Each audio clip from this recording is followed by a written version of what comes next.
এই তো 15, 16, 17 বছর তো দেশটারে শিক্ষা অঙ্গন একবারে পঙ্গু করে দিছে এই সরকার, গত সরকার। মানে এই সরকার তো চাইতেছে একটু মেরুদণ্ড ফিরে আনার জন্য বলি। ছাত্ররা তো আগে বলছে যে কোনো রকম ওই মোবাইলে পাস করে যেত, এখন তো তারা লেখাপড়া করতো না তখন। এখন লেখাপড়া করতে হবে না, কলমের জোরে যদি আমি যদি কোনো রকম নকল জোরে পাস করে যাই, লাস্ট পর্যন্ত আমার প্রফেসর পাবো না, ভালো একজন ডাক্তার পাবো না, ভালো একজন ইঞ্জিনিয়ার পাবো না। শিক্ষামন্ত্রী পদত্যাগের দাবিতে এইচএসসি পরীক্ষার স্থগিত চেয়ে আন্দোলন করছে এইচএসসি শিক্ষার্থীরা এবং গাজীপুর ময়মনসিংহ থেকে ছেড়ে আসা যেসব যানবাহনগুলো রয়েছে সেই সব যানবাহনের যারা যাত্রী ছিলেন তারা কিন্তু এখন হেঁটে হেঁটেই ঢাকা প্রবেশ করছেন এবং তাদের গন্তব্যস্থলে প্রবেশ করার চেষ্টা করছেন। RICL TMX, যুগের পর যুগ স্থাপনা থাকে মজবুত। পরীক্ষা কেন দিতে চাচ্ছে না? বন্যা দুর্যোগে এই জন্য প্রশ্ন কঠিন। এখন যদি আমি লেখাপড়া যদি না করি, আমি এমনি যদি নকলে জোরে পাস করি, তাহলে তার পড়ালেখা হবে না। এখানে স্বাভাবিক এটা কঠিন থাকতে হবে, এটা পড়ালেখা করতে হবে তাদের।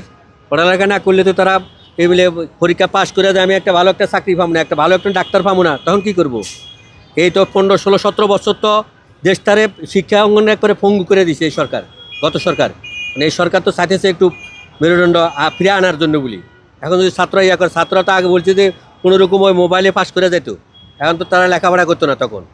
এখন লেখাপড়া করতে হবে না, এখন কলমের জোরে যদি আমি যদি কোনো রকম নকল জোরে পাস করে যাই, লাস্ট পর্যন্ত আমার দেশে একটা ভালো একটা ভার্সিটি পাবো না, প্রফেসর পাবো না, ভালো একজন ডাক্তার পাবো না, ভালো একজন ইঞ্জিনিয়ার পাবো না, তখন কি করব? এখন আটকেই রাখছে, সরকারি লোক আছে তারা দেখবে, আইনের লোক আছে তারা দেখবে, আমরা কি দেখবি?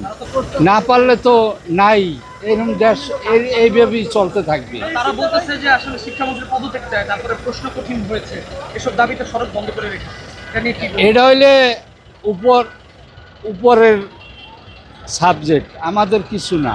আমরা হইলাম জনগণ, যে সরকার আইবে সেই সরকারই আমাদের কাছে ভালো।